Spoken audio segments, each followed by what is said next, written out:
Hello mga kabig! So for today's video is gagawa tayo ng 2-tiered cake para sa 18th birthday ng isang teenager which is now entering the age of legality. So kung bago ka pa lang dito sa aking YouTube channel and hindi ka pa nakakapag-subscribe, please subscribe, click the subscribe button below and of course also the notification bell para lagi kayong updated sa aking mga videos. So ayan mga ka-bakes, medyo pagpasensyahan nyo na dahil medyo maingay nga dito sa amin kasi doon sa kapitbahay namin is merong ginagawa and so ayan kaya medyo maingay. So tuturuan ko kayo ngayon kung paano nga ba ako or ipapakita ko sa inyo kung paano nga ba ako mag-stock ng tiered cakes. So super simple lang nitong ang cake na ito pero sobrang nagandahan talaga ako kasi kahit sobrang simple niya is napakaganda niyang tignan. So hindi masyadong marami yung kanyang mga decoration, ganon, simple lang siya. So ayan, nag-coat tayo, ang size nitong baba is 8x6. So nag-coat muna tayo ng white, although ang color talaga nitong sa bottom tier is color pink. So ganito yung ginagawa ko para hindi masyadong maaksaya yung paglalagay natin ng food color. So nag-crumb coat muna ako of course, tapos nag-frosting ng white before natin mag-final frosting ng color pink. So before ko siya lagyan ng color pink, is nilagay ko muna sa ref itong ating cake na mayroong white frosting. So para medyo matigas na siya kapag nilagyan ng pink and hindi na masyadong sumasama yung color white na coating. So bali ito nga palang size ang cake base nito is chocolate moist cake. So ngayon is palaging talagang ano na sa akin, kumbaga ay mas preferred ko na choco moist na yung gamitin sa bottom tier para hindi masyadong, kasi kapag chiffon cake is medyo naglo-lower siya kapag pinatungan na siya. So medyo pamapangat, kaya ang suggestion ko sa aking mga customer is moist cake yung ating bottom tier. So, ayan nga mga ka-bakes, 8x6 ang size nito and the other one sa top tier is 6x5. And yun naman is chiffon cake. So, itong ating bottom tier is kahit nasa ibaba ito at meron siyang center dowel mamaya, is nilagyan ko pa rin siya ng dowel na 5 pieces to secure the cake, lalo na at masyadong malayo yung ibabiyahe nitong ating cake. So, ganito lang guys, medyo smooth lang din yung pag scrape ko ng ating frosting para mapakinis siya. Kasi kapag masyadong yung pressure dun sa ating pag-scrape dun sa ating cake is hindi siya maganda. So, ito naman yung ating top tier. So, as you can see, naglalagay po ako ng board dun sa na yan.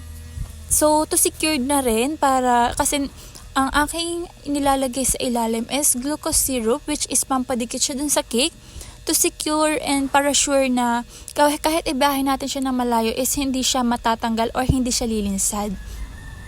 And then itong ating center dowel is gumamit ako ng wooden dowel from Shopee.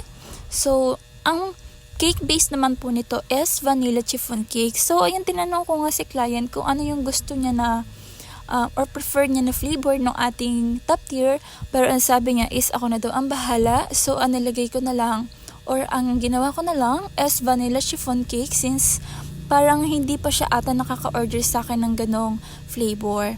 So, ito pong ating ano bang tawag dito? Nakalimutan ko itong nagro-rotate na to.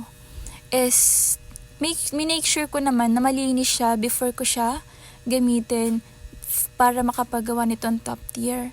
So, also, hindi po ako nag-gloves.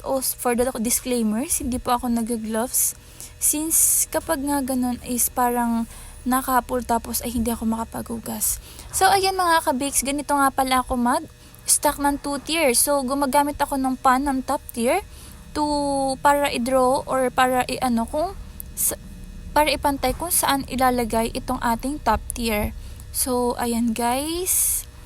Yan. Tapos, kapag sure na, ayan, nilulubugan na yung ating wooden dowel. Tapos, naglagay din ako dito na milk tea straw dun sa kapantay siya ng wooden dowel para mas secured and mas maganda yung pagkaka-stack niya ng ating cake. So, madali lang to guys. So, ayan, kapag lagyan na natin sa top yung ating top tier.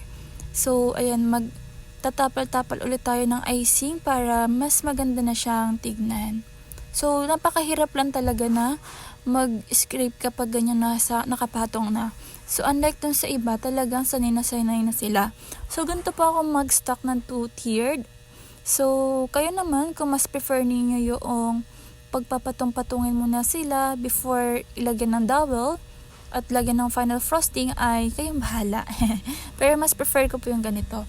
So, ganito lang nga yung design nitong ating cake. So, gumamit ako dito ng brush para gumawa ng ganitong design. Kasi, ganito yung design na gusto ni client. So, nakailang ulit yata ako dito sa bottom tier since hindi ako satisfied. So, ayan, mag-uulit pa rin ako dyan kasi parang masyadong napadami. Tapos, kasunod nyan is, ayan, mas prefer ko na itong design nito. Yan. So, ayan mga ka-bakes, kinaumagahan ay ito na nga at ina-assemble na natin itong ating cake. So, naglagay lang din tayo ng mga white draggies dito sa ating cake, and then meron tayong mga artificial flowers na ilalagay dito sa ating cake. So, ganyan lang. Tapos parang hydrangea ata tawag doon. Hindi ko alam kung ano yung pronunciation, and nakalimutan ko na kung ano yung tawag. So, yan yung mga nilalagay ko niyan. Papalibutan lang natin itong ating mga flowers. So, ayan, bumibili ako ng ganito sa Shopee kasi dito sa aming bayan, sa Santa Cruz is madalang yung mga ganitong flower na maganda. So, sa Shopee na ako nag-order and ini-stock ko na lang sila. Kaya mas better pa rin na minsan is napapaaga yung reservation ng ating mga customers para makapag-ready tayo. So, ayan, ganyan lang siya kasimple. Tapos, nag-print lang din ako ng number 18 kasi yun yung age niya. So, ayan, nakakatuwa talaga to kasi napakadali lang gawin. I swear. So, parang medyo nahihirapan lang ako sa pag-stock ng 2-tiered kasi gusto ko nga is yung pantay na pantay siya katulad ng mga nasa bake shop. So, yun yung hindi ko pa magawa.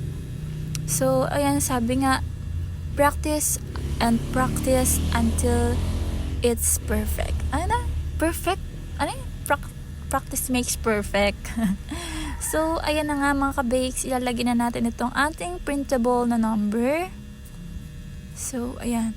Kung bago ka pala nga, di pala ulit dito sa aking YouTube channel, click the subscribe button below and of course the notification bell para lagi kayong updated sa aking mga videos. Tapos, like and share na rin guys para mas marami pang makapanood ng ating vlog.